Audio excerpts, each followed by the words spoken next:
오늘날 감사절을 맞아서 혹시라도 우리에게 감사의 마음이 상실되었다면, 감사의 신앙이 상실되었다면 이 시간을 통해서 우리의 감사가 다시 회복되는 은혜가 있기를 주님의 이름으로 축원드립니다. 자, 오늘 본문에 범사에 감사하라고 얘기했어요. 왜 우리가 범사에 감사해야 할까요? 감사하세요. 그럼 복 받습니다. 자, 옆에 분에게 얘기해 줄까요? 감사하세요. 복 받습니다. 잠언 3장 9절에는 이렇게 얘기합니다. 내 재물과 내 소산물의 처음 익은 열매로 여호와를 공경하라. 그리하면 내 창고가 가득 차고 내 집틀에 새 포도즙이 넘치리라. 아멘. 우리가 감사해서 손해날 일은 없어요. 우리가 하나님께 드린 것보다 하나님께서 주신 것이 훨씬 많기 때문에 그렇습니다. 결국 우리는 하나님의 것을 가지고 하나님께 감사하는 거예요.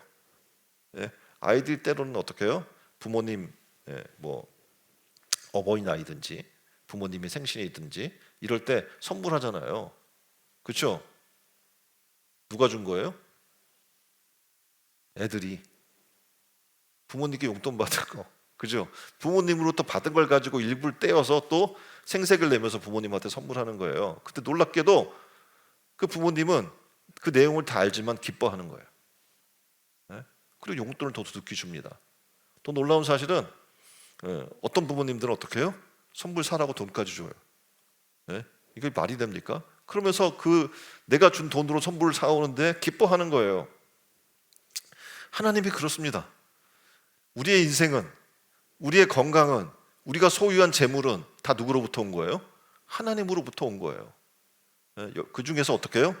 10중에 1을 떼서 하나님 앞에 올려드리면 어떻게 합니까? 하나님이 기뻐하시는 거예요. 그리고 어떻게 합니까? 우리의 창고를 차고 넘치게 해주겠다고 약속하는 거예요. 11조는 하나님의 복이 약속이 되어 있는 겁니다. 11조는 소유가 하나님의 것임을 인정하는 신앙 고백이에요. 그래서 그 기업이 하나님의 주권하에 있으므로 하나님께서 어떻게 해요? 책임져 주시겠다는 거죠. 하나님의 것입니다. 하나님의 것의 일부를 하나님의 것임을 인정하며 드립니다. 내 삶은 하나님의 것입니다. 고백하면 하나님이 어떻게 해요? 그래, 난 너의 하나님이 되고 넌 나의 자녀이고 백성이기 때문에 내가 너를 책임진다 라는 하나님의 축복이 다가오게 되는 거예요. 물론 감사와 11조는 다릅니다. 그런데 감사하는 마음으로 해야 한다는 점에서는 일맥상통합니다. 성경에도 보면 구제하는 짐은 풍족히 져라. 일단 개인의 집에만 적용이 되는 것이 아니라 구약에서는 지분 또한 어떻게 해요? 교회를 향한 교훈으로 얘기를 합니다. 그래서 교회는 어떻게 합니까? 있든지 없든지 날마다 어떻게 섬기는 일에 힘쓰는 그런 일을 하게 되는 거예요. 초대교회가 바로 그렇게 했죠. 그래서 네 것 내 것 없이 어떻게 다 나누고 섬기고 정말 고아와 과부를 섬기고 하는 그런 은혜의 역사가 있었던 거예요. 자, 사업을 해요. 돈 벌려고 사업을 하면 하나님이 기뻐하지 않습니다. 하나님께 은혜를 받았으니 세상에 어떻게 해요? 내가 섬기겠다라는 마음으로 그렇게 하면 어떻게 합니까? 보람도 있고 하나님이 어떻게 해요? 축복도 해주시고 여러분의 삶을 통해서 하나님이 드러나게 되는 효과도 있게 되고 어떻게 해요? 경쟁력이 있게 되고 덤으로 어떻게 나도 잘 되게 되는 거예요.